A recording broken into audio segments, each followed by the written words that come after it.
um, sharing from a few different angles. So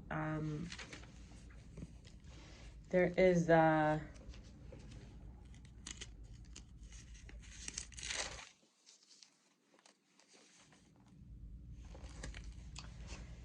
this woman, Tehilla Abrams. She has a book. It's called Secrets of Jewish Femininity. And in it, she says research shows that generally, vaginal discharge is mildly acidic and therefore antiseptic, versus by the period, the discharge is alkaline. It takes about 7 days to return to the normal pH, which means during this time, the vagina lacks the natural protection and the possibility of infection arises. And this is very interesting because for 7 days after the period, exactly, the Torah says that we cannot have relations with our husbands as women, Jewish women. So it's interesting when science shows that it's in our own best interest, as if it wasn't already. If you have faith in God, you have faith in God. The number two thing she says is that at the time of menstruation, the uterine lining has been shed and the entire uterine channel is like almost like an open wound inside, right? Not like, in other words, this leaves it susceptible to the entrance of germs. It takes 7 days after the end of the period for the lining to become firm and strong again. Another reason why.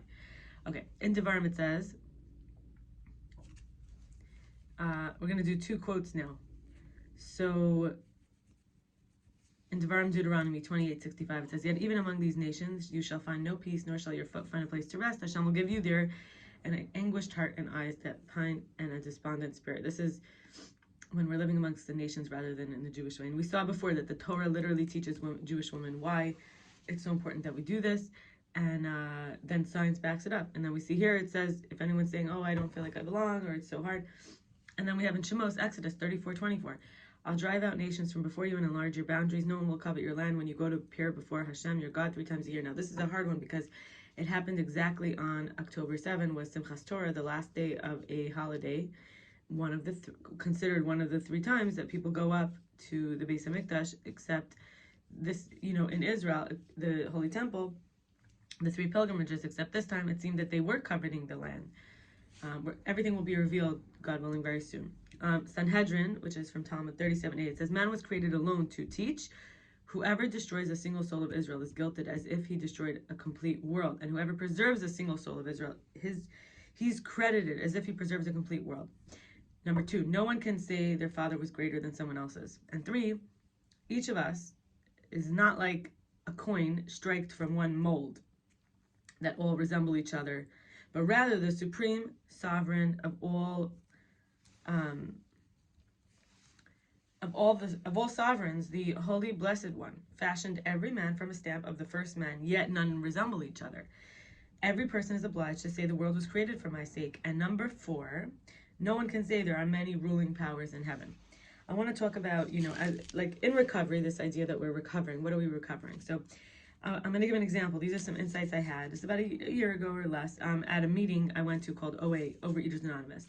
For people who feel they compulsively eat, usually would say emotional compulsive overeater, or some people are anorexic, some people are binging.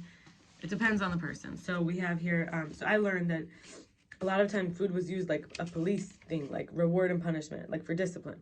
And also that food affects all my affairs, to be able to pause, make space, open. When I was in the over-exercising stage of my veganism, there wasn't gentleness and curiosity. So I'm basically approaching, I wouldn't say exactly veganism because I do eat eggs and honey, but regardless of that, just it's not about that, but it's about being able to eat right and move right with gentleness and curiosity. Empty space was saved for my mother and father. So finally, I got these awareness and insights. It's like I shined a light into it. And when I let go of the agenda, the ulterior motive, and how other people perceive me or receive me, also having enough of myself that I can self-reflect and also relate to others, I can see the character defects I have. I can see that I please my parents, but it doesn't please me, these character defects. Or other authentic, sincere, genuine, real people who have integrity and honesty. And how I make food, I realize someone I love, or because I want to not, like, am I making this food because I love myself, or because I want to numb or kill whatever feel is like, chasing me or threatening to arrive. Also, I'm not where I think I should be is a level of acceptance. Like I realize I should be here. Should is, I heard a teacher say should is with could, but with should smeared all over it. So it's really a could. It's like I could be there, but I'm not where I think I should be. So basically, I could be there. Also think of God as an artist, as someone who I feel like I do a lot of art. In the now, God is the creator of me, and everyone and everything are works in progress, in process, like from an artist. And this thing I mentioned earlier, character defects, actually defects can be strengths when we apply them correctly. So we're not supposed to like kill our parts of ourselves we think shouldn't be there. We have to learn how to use our desires, our drives properly. Also, I was on the journey all along, even when I didn't know I was, because I have a new programming and new cognitive grids and thought forms and consciousness. And then I want to share, there's this Bennu. Bennu is 101955, a carbonaceous asteroid discovered in 9/11, 1999, potentially hazardous object that has a 1 in 1,750 chance of impacting Earth between the year of 2178 and 2290, with the greatest risk on 9/24/2182, and named after Bennu, the ancient Egyptian mythological bird associated with the sun, creation, and rebirth. OSIRIS-REx was a mission that returned a sample September 2023 with distribution and analysis of the sample still being ongoing. In September 2016, it was launched and arrived 2 years later at the asteroid, 2 years later, and mapped its surface in detail, seeking potential sample collection sites, and analyzed orbits around the calculation of Bennu's mass and distribution. And it touched down in October 2020, collecting a sample, and a capsule was sent back to Earth. Bennu orbits the sun with a period of about 435 days, which we would say if we have 365 days, it's about 1.19 years, and as of 2022. And then the candidates on Bennu were analyzed for a year until the site. There was a site called Nightingale chosen, and also Osprey was considered a backup, with Kingfisher and Sandpiper rounding out the top four. Now you notice they're all birds, right? So actually, I thought it was really interesting on this item. They have all of the potential sites are birds. So the list of artificially named features were named for birds on the theme by the IAU, was the International Astronomical Union. So we have, I don't even know if I'll be able to pronounce them. Alapus saxum, which is aloe, one of the, and they're all named for myth creatures. So the bird sites that were chosen, Osprey, Nightingale, Kingfisher, and Sandpiper, are real birds, but here you'll see that these are like sort of like myth birds. Okay, so aloe, one of the half-bird, half-woman harpy sisters from a Greek mythology. Eidos saxum Eidos is a childhood playmate of Zeus who was turned into an eagle from Greek myths. We have Amahan saxum. Amahan was a bird deity from the Philippine myths. Ben saxum. Ben is an ancient Egyptian primordial mound that arose from the primordial waters Nu. Bubri saxum. Bubri was a shape-shifting entity from Scottish myth that often takes the form of a giant water bird. Camelots is saxum. I don't know why they're all called saxum, but I won't say saxum for each one. We'll just say it. One of the four birds in the Keiche creation in Maya myth. Keheno, saxum, but like I said, Keleno, sorry. One of the half-bird, half-woman harpy sisters from the Greek myth. Klinkwia is thunder, beings from Algonquin mythology that looks like giant eagles. The dodo bird is a character from Alice in Wonderland. The gamayun is prophesized from Slavic myth. A gargoyle is like a dragon-like monster with wings. Gulim Kambi is a rooster from the Norse myth that lives in Valhalla. And then Hugin is one of the two ravens that accompany Odin in a Norse myth. Kongamado is a giant flying creature from a Kayonde myth. Munin is one of the two ravens that accompany Odin in a Norse myth. Oxipete is one of the half-woman, half-bird harpy sisters from the Greek myth. And Odette is a princess that turns into a white swan in Swan Lake. Odile is the black swan, or Odili, I don't know exactly how to say it, from the Swan Lake, black swan. Pukai is a monstrous bird from Maori myth. Roc is a giant, R-O-C, is a giant bird of prey from the Arabic myth. Simurg is a benevolent bird that possesses all knowledge from the Irantan myth. Strix, S-T-R-I-X, is a bird of ill omen from classical myth, and Thurander, king of eagles in Tolkien's Middle-earth.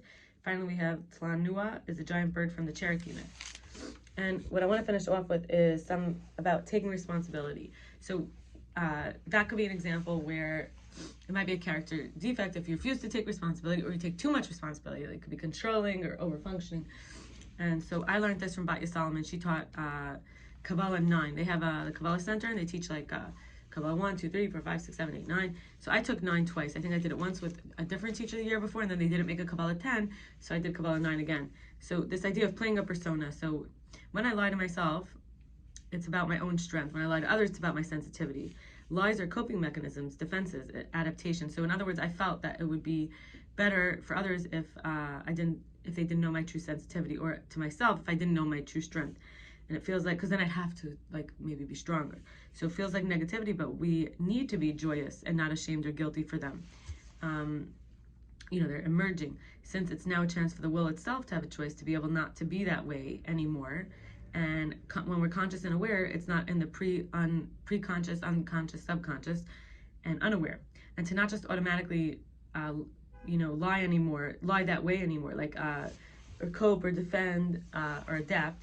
And it's to become free, to have agency. It's not a bad thing. And the question is, on the, you know, when I look at this past week, when did I see my negativity come out? So I what did I write here?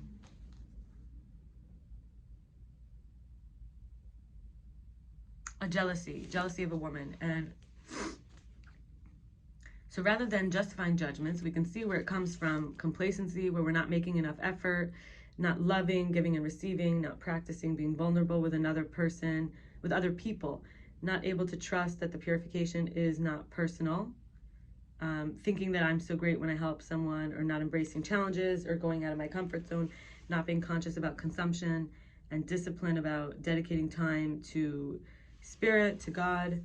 So this persona, what exactly was I jealous about? I think she was getting attention and contact from someone who I wanted, and touch, like affection. She was getting like the, it seemed to me that I was impressed by it.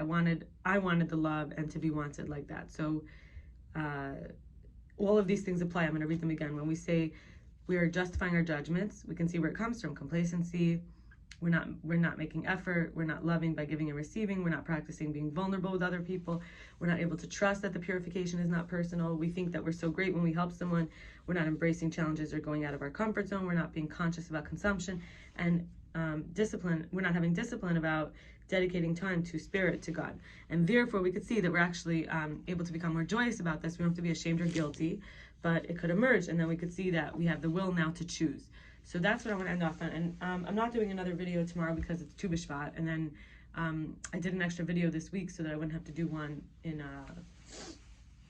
on Friday.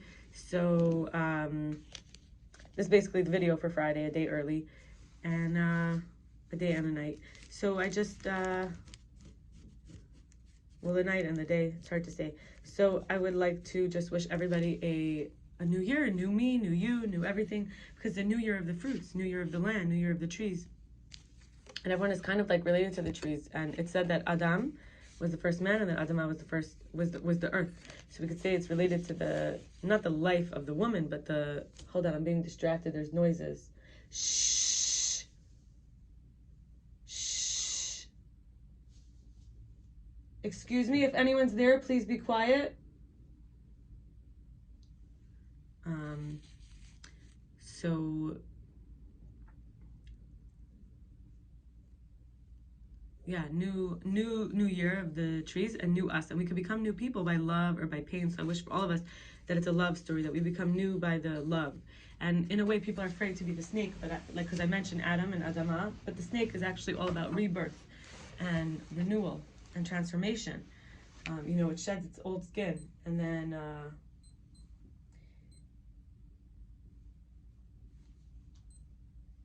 so may it be that we, now I'm like,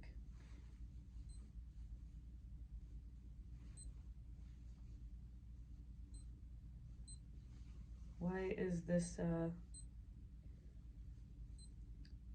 feels like there's an alarm happening now. Oh, there, I got it off. Okay. Sorry about that. Okay. And may we recognize we're always at the right place at the right time. And may we also, instead of thinking about, for example, being jealous, saying like, I want taking in, but maybe we could see how we can give and be more like be carved out of the marble and nurture each other and bring out the best in each other in this life, and recognize that we are becoming the best version of ourselves. It's not always what we want. And may we see our imprints clearly and then be able to make choices from them. And may we communicate non-violently, but with respect and understanding and trust, and take the front seat of our life and basically see straight. And may we each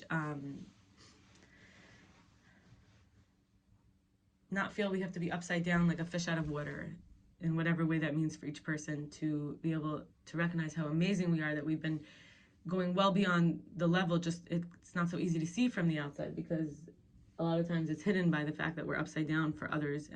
But if we were right side up, we'd be so much higher or deeper, higher in the right place. We would see just how far we are. But when we're measuring ourselves to others, it's often hard to see.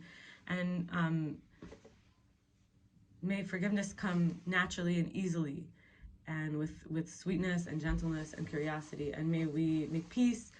May we make peace within and peace with others. And may we get the guidance that we need, clarity, and take responsibility.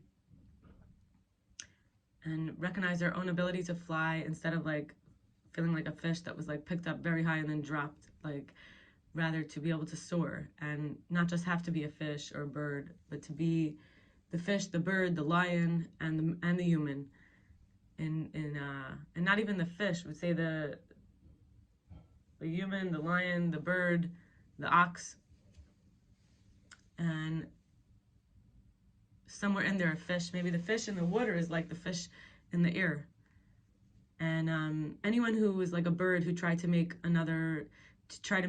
make a fish fly and then drop it, imagine if that bird had to swim underwater, how long it would last.